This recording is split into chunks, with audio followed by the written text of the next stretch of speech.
Hi, everybody. Welcome to the Pipeline Pioneers, a SalesIntel show where our focus is to share the best practices of generating pipeline with the community.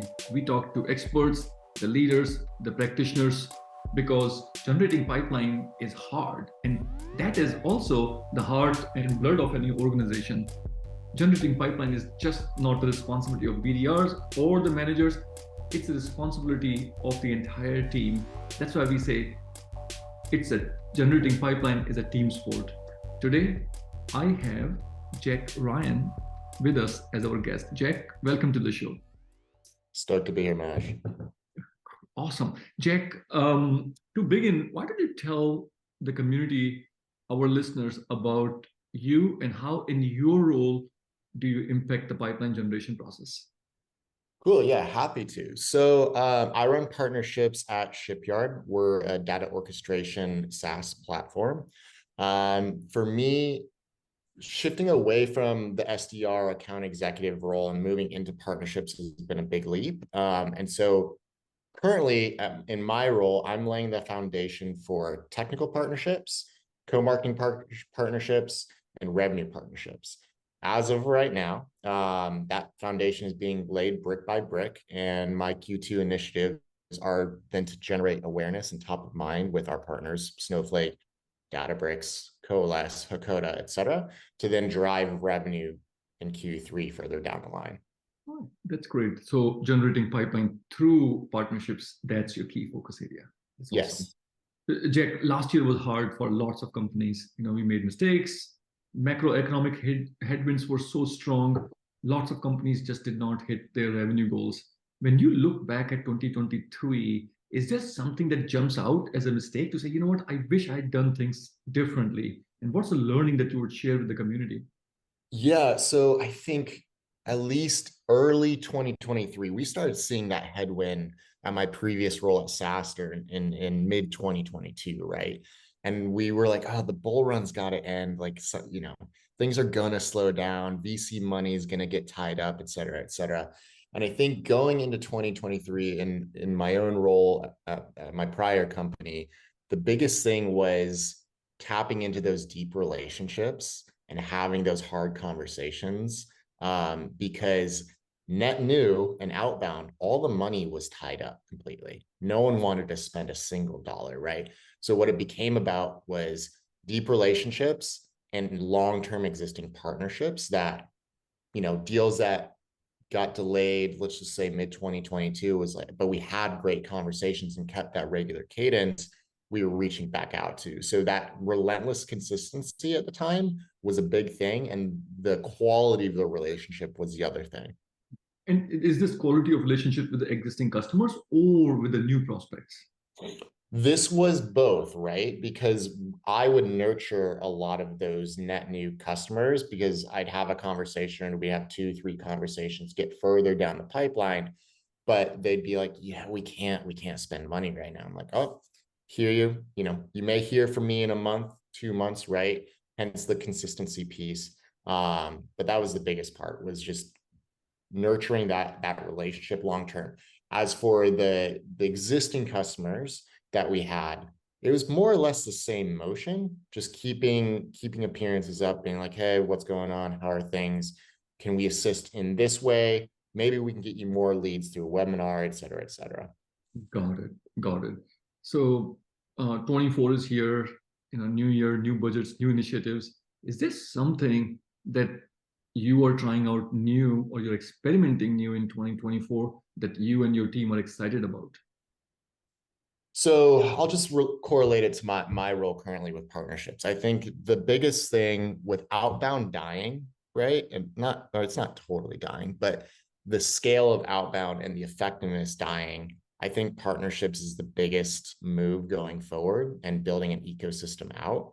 And so for me, it's, as I said, laying the groundwork to eventually get to revenue attribution further down the line.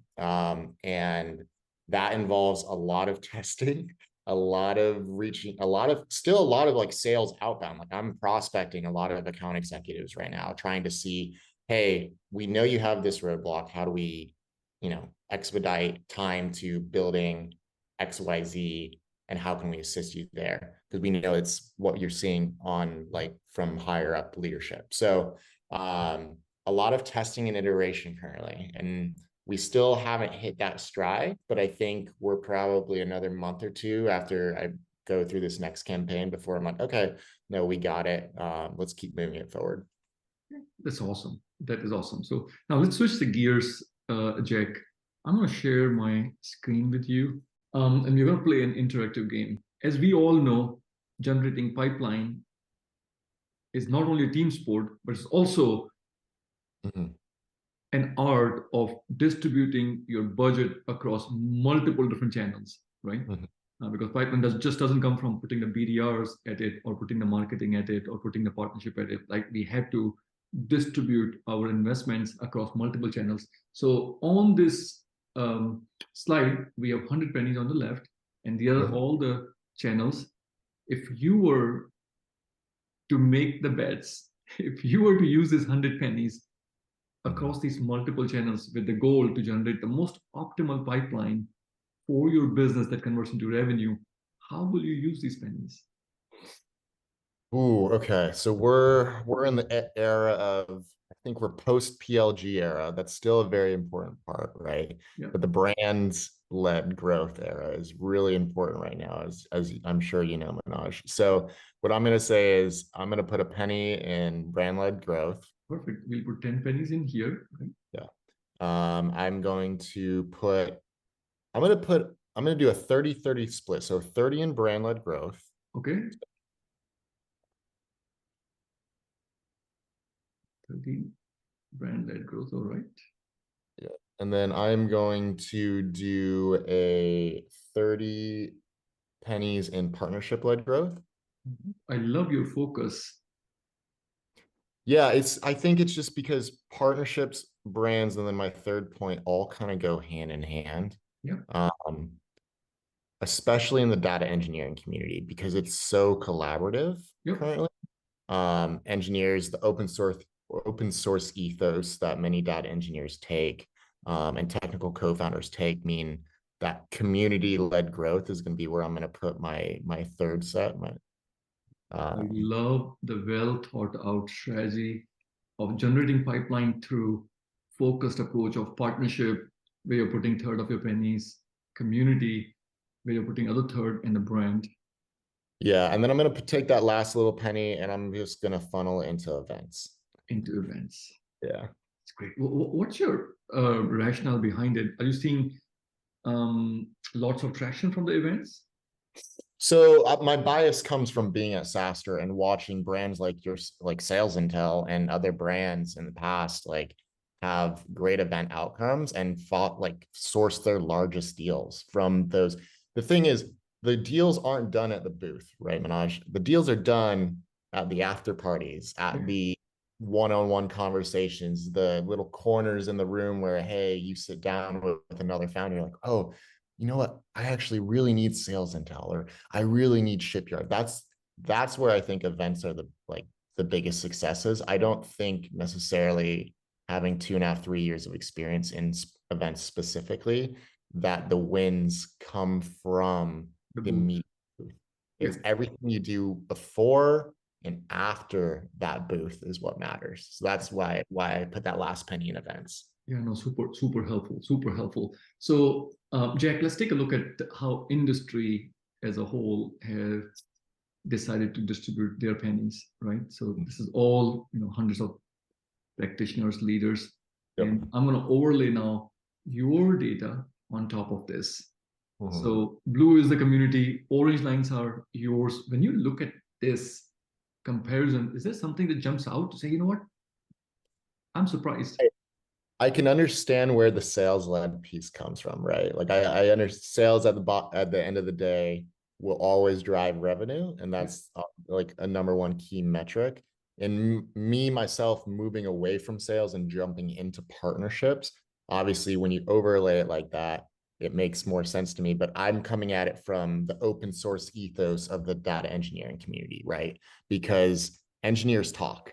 If Yep. there's a good tool that can save them time and money, because we all know the Snowflakes, the Databricks, the big players of the world cost a lot of money, Yep. right?